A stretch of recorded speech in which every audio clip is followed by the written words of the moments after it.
नमस्कार दोस्तों, स्वागत है आपका अपने YouTube channel it's Hindi time पर। मैं गीता आपका बहुत बहुत स्वागत करती हूं और आज हम एक मॉक टेस्ट लेकर आए हैं नया यूपी टेट 2026 के लिए स्पेशल यह मॉक टेस्ट है। चलिए स्टार्ट करते हैं। क्वेश्चन नंबर फर्स्ट, भाषा शिक्षण का प्रमुख उद्देश्य क्या है?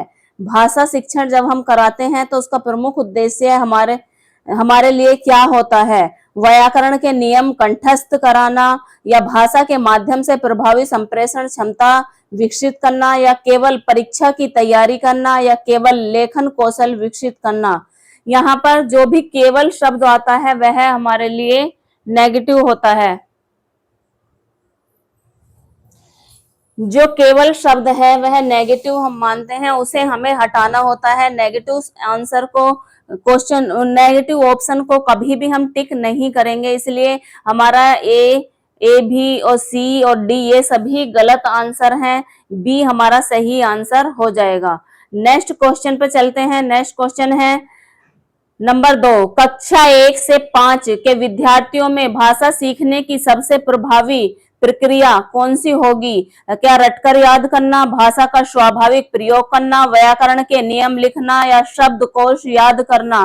कक्षा 1 से 5 के विद्यार्थियों में भाषा सिखाने की सबसे प्रभावी विधि कौन सी है, प्रक्रिया कौन सी है? तो भाषा का स्वाभाविक प्रयोग। जब हम भाषा का स्वाभाविक प्रयोग करेंगे तो वो हमारी सबसे प्रभावी प्रक्रिया होगी, क्योंकि व्याकरण के नियम लिखना यह भी नहीं है और शब्दकोश भी। जो नेगेटिव पॉइंट हैं उन्हें हमें इसमें हटाना है। यह हम पेडागोजी और व्याकरण का एक मॉक टेस्ट करेंगे जो आपके लिए अति महत्वपूर्ण इसके क्वेश्चन है। चलिए नेक्स्ट क्वेश्चन है हमारा, विद्यार्थी कठिन प्रश्न का समाधान खोज रहे हैं, इस वाक्य में कठिन क्या है? विद्यार्थी कठिन प्रश्न का समाधान खोज रहे हैं, इस वाक्य में कठिन क्या है? क्या संज्ञा है, विशेषण है या सर्वनाम है या क्रिया विशेषण है? कठिन प्रश्न की विशेषता बताई जा रही है यहाँ पर कि वह कैसा है, कठिन है। तो जब भी संज्ञा या सर्वनाम की विशेषता बताई जाती है वहां पर हमारा विशेषण शब्द होता है। परिश्रम सफलता की कुंजी है, इस वाक्य में की कौन सा कारक है? इस वाक्य में की कौन सा कारक है? क्या कर्म कारक है, संबंध है, करण है या अधिकरण है? कर्म कारक वहां पर होता है जहां पर काम का होना पाया जाता है। संबंध कारक जहां पर किसी का किसी से संबंध पाया जाता है, एक वस्तु का दूसरी वस्तु से संबंध होता है। यहाँ पर हमें संबंध दिखाई दे रहा है कि सफलता की कुंजी है। करण कारक होता है जब किसी भी वाक्य में किसी भी साधन का यूज किया जाता है। अधिकरण कारक के चिन्ह होते हैं में और पे, जहां पर में और पर आ जाए वहां पर हमारा अधिकरण कारक होता है। इसका आंसर हमारा बी ऑप्शन सही हो जाएगा। निम्नलिखित में शुद्ध वर्तनी वाला शब्द कौन सा है? शुद्ध वर्तनी वाला क्या अभ्यर्थी है, अभ्यर्थी है, अभ्यर्थी या अभ्यर्थी है? देखिए इसमें दो ऑप्शन बी अभ्यर्थी और अभ्यर्थी ये दोनों सही हो जाएंगे। अगर इसमें ऑप्शन हमें दिया हुआ होता कि बी और सी सही है या ए और डी सही है तो इसमें हम बी और सी ऑप्शन सही करते तो ये हमारे दोनों सही हो जाएंगे। यहाँ पर ये दोनों ऑप्शन एक से आ गए हैं। चलिए नेक्स्ट हमारा क्वेश्चन है, राम के द्वारा पत्र लिखा गया। राम के द्वारा पत्र लिखा गया, इसमें क्या कर्तृवाच्य, कर्मवाच्य है, भाववाच्य है या फिर मिश्र वाक्य है? कर्तृवाच्य कहाँ पर होता है? जहां पर कर्ता पर प्रभाव पड़ता है। कर्मवाच्य जहां पर कर्म पर प्रभाव पड़ता है, तो यहाँ पर हमारा कर्म वाच्य हो जाएगा। राम के द्वारा पत्र लिखा गया, यहाँ पर कर्म वाच्य हमारा होगा। नेक्स्ट है वह धीरे धीरे चलता है। धीरे धीरे क्या है? विशेषण है, क्रिया विशेषण है, संज्ञा है या फिर अव्यय है? यहाँ पर देखो चलना क्या है? हमारी क्रिया है। क्रिया की विशेषता जहां पर बताई जाती है वहां क्रिया विशेषण होता है। नेक्स्ट क्वेश्चन है, उपकार का सही संधि विच्छेद क्या है? पर प्लस उपकार या परो प्लस उपकार या परा प्लस उपकार या पर प्लस उपकार? तो यहाँ पर उपकार का होगा, पर प्लस उपकार सही ऑप्शन हमारा ए सही हो जाएगा। नेक्स्ट क्वेश्चन है, यथाशक्ति में कौन सा समास है? यथाशक्ति में समास क्या है? जहां पर भी उपसर्ग वाले हमें शब्द मिलते हैं वहां पर अव्यय भाव समास होता है। द्वंद्व समास में दोनों शब्द संख्यावाची होते हैं, जैसे कि हम लिखें 55 5 और 50 55, तो यहाँ पर दोनों शब्द संख्यावाची होते हैं और विलोम शब्द वाले शब्द यहाँ पर होते हैं। बीच में इन दो शब्दों में योजक चिन्ह पाया जाता है। बहुव्रीहि समास होता है जब एक दोनों वाक्यों पर, मतलब दोनों वाक्य जो है हमारे, उन पर कोई भी दोनों वाक्य जो हमारे दोनों शब्द होते हैं वे अप्रधान होते हैं और तीसरे वाक्य की ओर संकेत किया जाता है, वहां पर बहुव्रीहि समास होता है। कर्मधारय समास होता है जहां पर उपमेय, उपमान और विशेषण वाले शब्द पा जाए आपको, वहां पर हमारा कर्मधारय समास होता है। अभिशाप में कौन सा उपसर्ग है? क्या दुरुपसर्ग है, दुपसर्ग है, शाप उपसर्ग है या अभि उपसर्ग है? शाप हमारा पूरा यहाँ पर मूल शब्द है। जब किसी मूल शब्द में कोई शब्दांश आगे जुड़ता है तो वहां पर हमारा उपसर्ग होता है। अभी नहीं, हाँ, तो यहाँ पर हमारा क्या है? उपसर्ग, अभी उपसर्ग सही हो जाएगा, क्योंकि शाप में अभी उपसर्ग जुड़ा है। किसी भी शब्द के प्रारंभ में जो शब्दांश जुड़कर उस शब्द का अर्थ परिवर्तन कर देते हैं, वहां पर उपसर्ग कहलाता है। नेक्स्ट है, भाषा शिक्षण में शिक्षक की भूमिका क्या होनी चाहिए? केवल व्याख्याता, के अधिगम का सहयोगी, फैसिलिटेटर, या फिर परीक्षक, या फिर अनुशासन? भाषा कक्षा में, भाषा की एक कक्षा में कोई शिक्षक पढ़ा रहा है और क्लास कक्षा मतलब विद्यार्थी पढ़ रहे हैं, तो वहां पर केवल जो है हमारे शिक्षक की भूमिका अधिगम का सहयोगी, मतलब सिखाने का केवल सहयोगी मात्र होता है, फैसिलिटेटर होता है। यह बी ऑप्शन हमारा सही यहाँ पर हो जाएगा, बी ऑप्शन सही है। नेक्स्ट क्वेश्चन है हमारा 12, भाषा सीखने में त्रुटियां क्या सिखाती हैं? जब हम भाषा सीखते हैं तो त्रुटियां क्या सिखाती हैं? त्रुटियां यहाँ पर क्या सिखाएंगी? क्या विद्यार्थी की कमजोरी को दर्शाती हैं, या सीखने की स्वाभाविक प्रक्रिया को, या शिक्षक की असफलता को, या अनुशासनहीनता को? भाषा सिखाने में त्रुटियां दर्शाती हैं कि सीखने की स्वाभाविक प्रक्रिया यहाँ पर हो रही है। देखिए, जब कोई भी विद्यार्थी एकदम चुपचाप बैठा रहेगा और कोई भी प्रक्रिया नहीं करेगा तो वह क्या सीखेगा? त्रुटियां बच्चे के लिए अच्छी होती हैं, बच्चों को त्रुटियां करते करते हम सिखा सकते हैं। ठीक है, तो इसका ऑप्शन हमारा बी ऑप्शन सही हो जाएगा। नेक्स्ट क्वेश्चन है, बच्चों में पठन कौशल विकसित करने का सबसे अच्छा तरीका क्या है? कठिन गद्यांश याद कराना, विविध और रोचक पठन सामग्री उपलब्ध कराना, केवल पाठ्य पुस्तक पढ़ाना? बच्चों में पठन कौशल मतलब पढ़ने का कौशल विकसित करने के लिए सबसे अच्छा तरीका होता है यहाँ पर विविध और रोचक पठन सामग्री उपलब्ध कराना। ये ऑप्शन हमारा सी सही हो जाएगा। एक यहाँ पर देखो सी दिया है, प्रतिदिन परीक्षा लेना, ये भी यहाँ पर गलत है हमारा। क्वेश्चन 14 है, नाक में दम करना, मुहावरे का सही अर्थ क्या होता है? नाक साफ करना, बहुत परेशान करना, बीमार होना, या क्रोधित होना? बहुत परेशान करना नाक में दम करने का सही, मुहावरे का सही अर्थ होता है। मुहावरे के आपको अर्थ पूछे जा रहे हैं यहाँ, न कि आपको वाक्य में प्रयोग करने के लिए मुहावरा पूछा जाएगा, तो इससे भी आपको एक क्वेश्चन जरूर मिलेगा।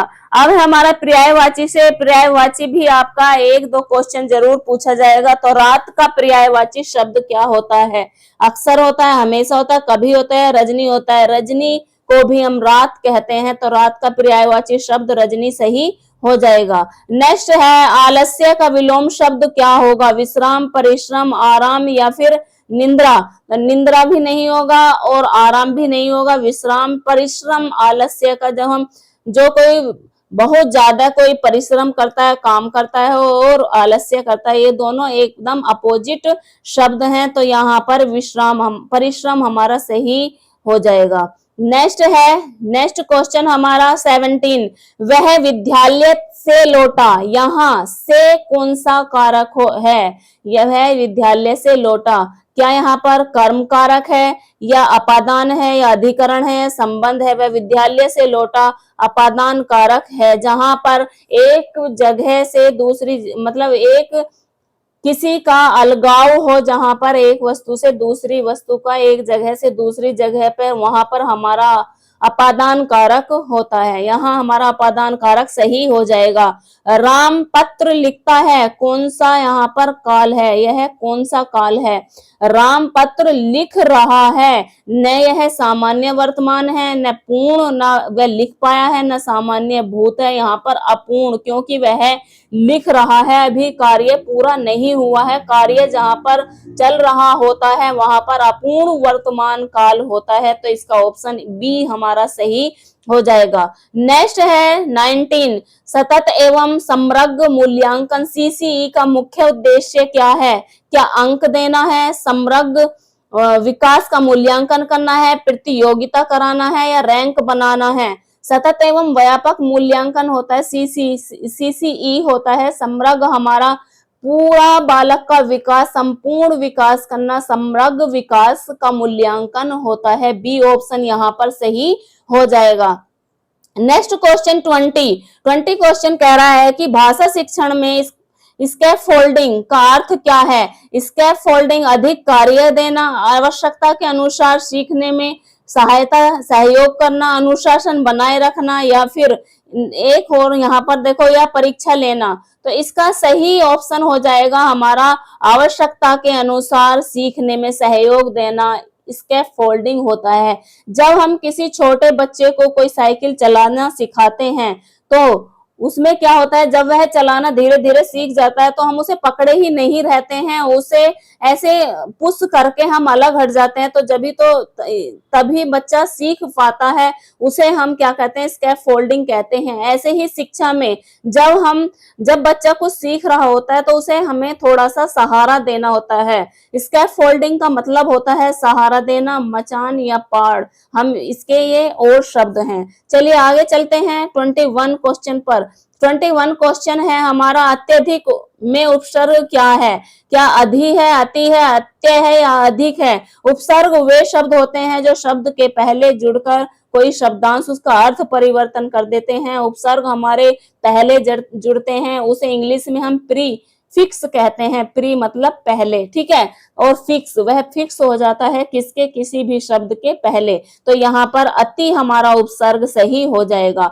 निम्नलिखित में अशुद्ध वर्तनी वाला शब्द कौन सा है? अशुद्ध यहाँ पर क्या आवश्यक है, परिस्थिति है, उद्देश्य है, या फिर अनिवार्य है? तो देखो यह जो चारों शब्द हैं हमारे वह सही है यहाँ पर, बिल्कुल इसे हम चेंज करेंगे। उद्देश्य अगर यहाँ पर एक ऐसा होता, यहाँ पर ऐसा होता हमारा, और बड़ा यहाँ पर सा पूरा आ जाता और ऐसा होता, तो ये हमारा गलत होता। इसे मैं काट के सी ऑप्शन यहीं पे कर रही हूँ, तो सी ऑप्शन यहाँ पर हमारा ये सही हो जाएगा, क्योंकि ये हमने यहाँ पर ये काट दिया है, ठीक है। अब सी ऑप्शन हमारा यह है, अगर यह होता तो हमारा गलत आंसर होता।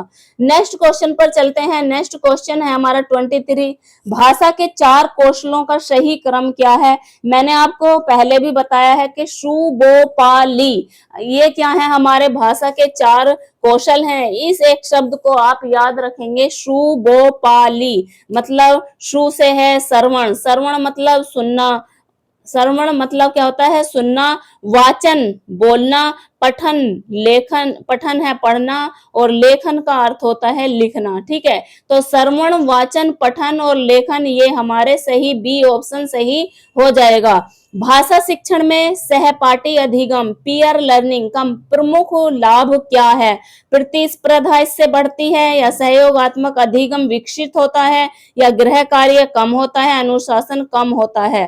तो भाषा शिक्षण में सहपाठी अधिगम का हमें प्रमुख लाभ है सहयोगात्मक अधिगम विकसित इससे होता है। नेक्स्ट क्वेश्चन है 25 क्वेश्चन कह रहा है कि स्वच्छता स्वास्थ्य की कुंजी है। इस वाक्य का कर्ता क्या है? इस वाक्य में कर्ता क्या है, कि स्वास्थ्य है, स्वच्छता है, कुंजी है, या डी है?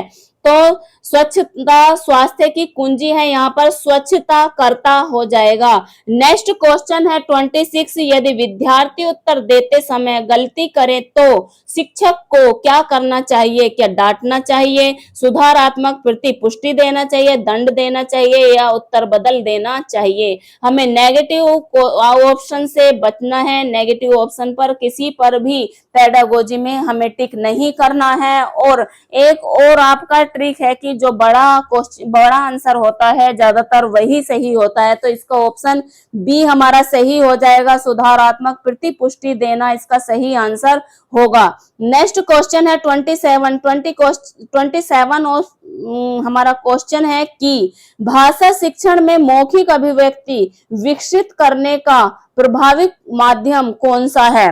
भाषा शिक्षण में मौखिक अभिव्यक्ति मतलब बोलने की अभिव्यक्ति विकसित करने का सबसे अच्छा माध्यम क्या है, प्रभावी माध्यम क्या है? क्या श्रुतलेख है, समूह चर्चा है या गृह कार्य है या व्याकरण अभ्यास है? इसका ऑप्शन हो जाएगा बी ऑप्शन। बच्चा जितनी समूह में चर्चा करेगा उतना ही उसका मौखिक अभिव्यक्ति विकसित होगी। तो बी ऑप्शन हमारा सही है।